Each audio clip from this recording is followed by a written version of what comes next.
এই মুহূর্তে আমি মনে করি ডক্টর ইউনূসের মধ্যে একজন যোগ্য দক্ষ লোক ছাড়া আমাদের আর বিকল্প কোনো লোক নেই। দেখলাম মির্জা গতকাল রাতে এটা দেখলাম যে বিএনপি সেক্রেটারি জেনারেল বলছেন যে নির্বাচন রোড ম্যাপ। তো আমি আমার এখানে প্রথম কথাই হলো, আমি রাজনৈতিক দলগুলোর প্রতি আবেদন আগেও জানাচ্ছি, এখনো জানাচ্ছি, আপনারা সরকারের উপর চাপ প্রয়োগ করবেন না। কারণ একটা 53 বছরের জঞ্জাল সরাতে কিন্তু দীর্ঘদিন সময় লাগবে। কোন দলের মধ্যে যদি গণতন্ত্র না থাকে তাহলে দেশে গণতন্ত্র থাকবে কি করে? আপনি যখন বাংলাদেশের রাজনৈতিক দলগুলি তাকিয়ে দেখেন, কোন দলে গণতন্ত্র আছে আমাকে বলেন। সব দলে যে পরিবর্তন, একমাত্র আমি জামাত করি না, কিন্তু এটা তো ওপেন সিক্রেট যে জামাতের কোনো নেতাই উত্তরাধিকার সূত্রে নেতা হয় না, হয়নি। জামাতের প্রক্রিয়া ভিন্ন। এটা আমাকে যখন ডিজিএফ জিজ্ঞাসাবাদ করে তখন আমি বলেছি যে আপনারা আমাকে জামাতে আমির বানিয়েছেন, জামাতের একটা নেতা দেখান যে উত্তরাধিকার সূত্রে জামাতের নেতা হয়েছে। তো দলগুলোর সংস্কার করা অত্যন্ত প্রয়োজন। এর আগে যদি আপনার নির্বাচন দিই, আবার আমরা সেই মানে same wine, old wine new bottle হয়ে যাব। তো এই যে বর্তমান যে সরকার যে রাষ্ট্র পরিচালনা করছে বা যে পরিবর্তন, এই পরিবর্তনকে একজন সাবেক সেনা কর্মকর্তা হিসেবে কিভাবে দেখছেন আপনি? প্রথম কথা হলো যে এটা তো আল্লাহ সূরা আলী ইমরানের 26 নম্বর আয়াতে যেটা বলেছেন, কুলিল্লাহুম্মা মালিকাল মুলকি তুতিল মুলকা মান তাশাউ ওয়া তানজিউল মুলকা মিম্মান তাশাউ ওয়া তুযিল্লু মান তাশাউ ওয়া তুযিল্লু মান তাশাউ। ওখানে আল্লাহ বলেছেন যে আল্লাহ যাকে ইচ্ছা রাজত্ব দেন, আল্লাহ যার কাছ থেকে রাজত্ব কেড়ে নেন। এটা তো পৃথিবীর ইতিহাসে এই ধরনের কারো কাছ থেকে রাজত্ব কেড়ে নেওয়ার কোনো নজির নেই। অনেক রকম ভাবে মানুষ আল্লাহ রাজত্ব কেড়ে নিয়েছেন, কিন্তু মাত্র অল্প কয়েক মিনিটের মধ্যে এইভাবে একটা দেশের এত ক্ষমতাধর সরকার প্রধান জীবনের প্রাণ নিয়ে পালিয়ে যেতে হয়েছে, এই ধরনের ইতিহাস তো আমার জানা নেই পৃথিবীতে কোনো দেশে এরকম নজির এই ধরনের ঘটনা ঘটেছে। এটা একটা অভূতপূর্ব ঘটনা ছিল, এবং এটা একটা ছাত্র জনতার বিপ্লব, একটা গণবিপ্লবের মাধ্যমে, একটা গণ অভ্যুত্থানের মাধ্যমে এই ধরনের একটা ঘটনা হয়েছে। এবং এই ঘটনা পরবর্তী যে বিপ্লবী সরকার ক্ষমতায় এসেছে, আমি তাদেরকে সাধুবাদ আগেও জানিয়েছি, আবারও জানাচ্ছি। এবং এই মুহূর্তে আমি মনে করি ডক্টর ইউনূসের মধ্যে একজন যোগ্য দক্ষ লোক ছাড়া আমাদের আর বিকল্প কোনো লোক নেই।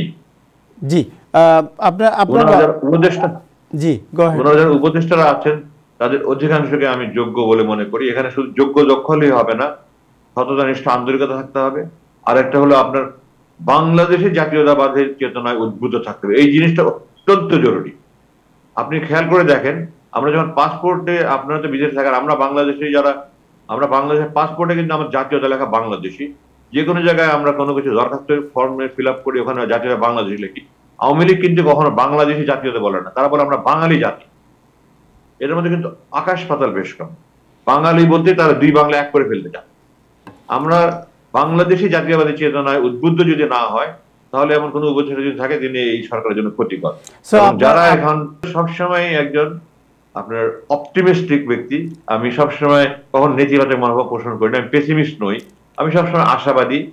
এবং এই আশাবাদী দেখেই আমি এই 93 ঘন্টা আল্লাহর উপর ভরসা করে, লা তাকনাতু মির রাহমাতিল্লাহ, তোমরা আল্লাহ সাহায্যে নিরাশ হয়েও না, কারণ এই বাণীরও বিশ্বাস করে আমি আশায় থেকেছি। না হলে ওইখানে ওই পরিস্থিতিতে একটা মানুষ পাগল হয়ে যাওয়ার কথা, মানুষ সুস্থ ভাবে সুস্থ থাকার কথা নয়। আমি দেখেছি অল্প কয়েকদিনের মধ্যে মানুষজন, বন্দীরা চিৎকার চেঁচামেচি, রাত বিরাতে আমি হাজারি বিলাপ কান্নার আওয়াজ শুনেছি, চিৎকার চেঁচামেচি শুনেছি। তো ওখানে সুস্থ থাকার মতো পরিবেশ নয়। তো আল্লাহ আমাকে সুস্থ রেখেছেন, আমি আশাবাদী একজন মানুষ, আল্লাহর উপর ভরসা করে দেখেছি। তো আমি অত্যন্ত আশাবাদী যে সরকার, আমার সমস্ত প্রতিষ্ঠান তো আমাদের ধ্বংস করে দিয়েছে গত 15-16 বছর।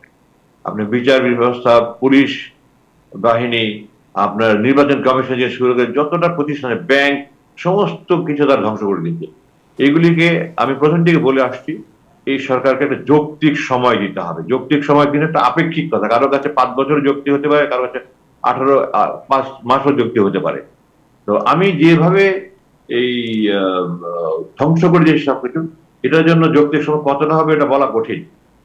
আমি কালকে দেখলাম জামাত বিভিন্ন রাজনৈতিক দলের সাথে প্রধান উপদেষ্টা আপনার মিটিং করেছেন, এবং জামাতের আমির ডক্টর শফিক সাহেব উনি পরবর্তী যে আলোচনা শেষে পরে সাংবাদিকদের বলেছেন, উনি যৌক্তিক সময় শব্দটা ব্যবহার করেছেন। দেখছি আমি এই শব্দটা প্রথম দিকে ব্যবহার করে আসছি। যৌক্তিক সময় একজনের কাছে এক এক রকম। আজ দেখলাম গতকাল রাতে এটা দেখলাম যে বিএনপি সেক্রেটারি জেনারেল বলছেন যে নির্বাচন রোড ম্যাপ। তো আমি আমার এখানে প্রথম কথাই হলো, আমি রাজনৈতিক দলগুলোর প্রতি আবেদন আগেও জানাচ্ছি, এখনো জানাচ্ছি, আপনারা সরকারের উপর চাপ প্রয়োগ করবেন না। কারণ একটা 53 বছরের জঞ্জাল সরাতে কিন্তু দীর্ঘদিন সময় লাগবে। এটা কতদিন সময় লাগবে আস্তে আস্তে বলা যাবে, এক্ষুনি বলা যাবে না, ইটস টু আর্লি, এখন 2 মাস কেবল হলো। তো এত তাড়াতাড়ি কোনো কনক্লুশনে যাওয়া যাবে না, কোনো উপসংহারে যাওয়া যাবে না যে যৌক্তিক সময়টা কতটুকু। তো আমার বিবেচনায় 1.5 থেকে 2 বছরের কম হওয়া উচিত নয়, এটা আমার বর্তমান পরিস্থিতির আলোকে আমার এটা একটা মূল্যায়ন। আমার জি মূল্যায়ন ভুল হতে পারে, আমি রাজনীতি করিনি কোনোদিন। জি তবে আমি যেহেতু রাজনৈতিক পরিবারের সন্তান, এই ছোটবেলা থেকে আমি দেখে এসেছি 1964 সালে আমার বাবা যখন গ্রেপ্তার হয়েছেন তখনকার থেকে আমার স্মৃতি আছে। যার ফলে আমি মনে করি রাজনৈতিক পরিবার সন্তান হিসেবে আমি সবসময় সচেতন থেকেছি, রাজনীতি কিছু হলেই আমার বাবা এটাতে আক্রান্ত হন, আমার বাবা আক্রান্ত হলে আমি আক্রান্ত হই, এই কারণে আমি সবসময় সচেতন থেকেছি। এবং রাজনৈতিক পরিস্থিতি সবসময় আমি পর্যালোচনা নিজে মনে মনে মূল্যায়ন করেছি। আমার বিবেচনায় 1.5 থেকে 2 বছরের কম হওয়ার কথা নয়। জি যে উপদেষ্টা পরিষদের কয়েকজনের ব্যাপারে আমার কিছু রিজার্ভেশন আছে। বাই এন্ড লার্জ উপদেষ্টা পরিষদ আমি মনে করি যোগ্য, দক্ষ এবং জাতীয়তাবাদী শক্তি, বাংলাদেশী চেতনায় উদ্বুদ্ধ ব্যক্তিরাই নির্বাচিত হয়েছে। তবে 4-5 জনের ব্যাপারে আমার আস্থার অভাব রয়েছে। তাদের সততা, নিষ্ঠা, আন্তরিকতা, যোগ্যতা, দক্ষতা, এগুলোর উপর আস্থার অভাব রয়েছে। তাদের বাংলাদেশের জাতীয়তাবাদী চেতনার কতটুকু আছে এটার ব্যাপারে আমার আস্থার অভাব রয়েছে। আমি নাম বলে তাদেরকে বিপদ করতে চাই না, কিন্তু আমি সম্পূর্ণ উপদেষ্টা পরিষদের সবাই বাংলাদেশ জাতীয়তাবাদী চেতনার উদ্বুদ্ধ এবং যোগ্য, দক্ষ বলে আমি মনে করি না। কয়েকজনের ব্যাপার রিজার্ভেশন রয়েছে। তারপরে আমি আশাবাদী, আমি মনে করি ডক্টর ইউনূসের নেতৃত্বে এবং রাজনৈতিক দলগুলো, দেশের আপামর ছাত্র জনতা এবং বিশেষ করে সেনাবাহিনী, আমি মনে করি ওয়াকারুজ্জামান সাহেব সরকারের যথাযথ সমর্থন দিচ্ছেন এবং দিবেন বলে আমি আশা করি। এই সবকিছুর সমন্বয়ে আমি আশাবাদী যে এই অন্তর্বর্তীকালীন সরকার একটা সুন্দর সুষ্ঠু পরিণতির দিকে নিয়ে যেতে পারবে, সুন্দর নির্বাচনের পরিবেশ তৈরি করে একটা নির্দলীয় নিরপেক্ষ নির্বাচন দিয়ে গণতান্ত্রিক প্রক্রিয়ায় আমরা উত্তর হতে পারবো বলে আমি মনে করি। তবে এখানে আরেকটা জিনিস বলা দরকার যে কোন দলের মধ্যে যদি গণতন্ত্র না থাকে তাহলে দেশে গণতন্ত্র থাকবে কি করে? আপনি যখন বাংলাদেশের রাজনৈতিক দলগুলি তাকিয়ে দেখেন, কোন দলে গণতন্ত্র আছে আমাকে বলেন? সব দলে যে পরিবর্তন, একমাত্র আমি জামাত করি না, কিন্তু এটা তো ওপেন সিক্রেট যে জামাতের কোনো নেতাই উত্তরাধিকার সূত্রে নেতা হয় না, হয়নি। জামাতের প্রক্রিয়া ভিন্ন। এটা আমাকে যখন ডিজিএফ জিজ্ঞাসাবাদ করে তখন আমি বলেছি যে আপনারা আমাকে জামাতে আমির বানিয়েছেন, জামাতের একটা নেতা দেখান যে উত্তরাধিকার সূত্রে জামাতের নেতা হয়েছে। তাদের ক্যাডার সিস্টেম আছে, নিজেদের কাজ করে উপরে উঠতে হয়।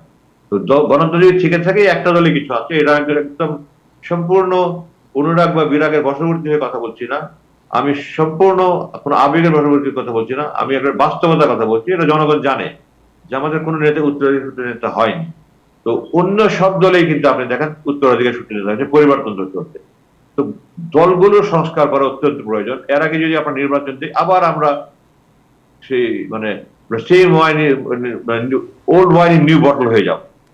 আগের সেই দলের মধ্যে যদি গণতন্ত্র সংস্কার না হয়, দলের মধ্যে যদি গণতান্ত্রিক প্রক্রিয়া না হয়, তাহলে গণতান্ত্রিক নির্বাচন হলেও আবার সেই স্বৈরতন্ত্র। জি এখানে প্রাসঙ্গিক এটা বলতে হয়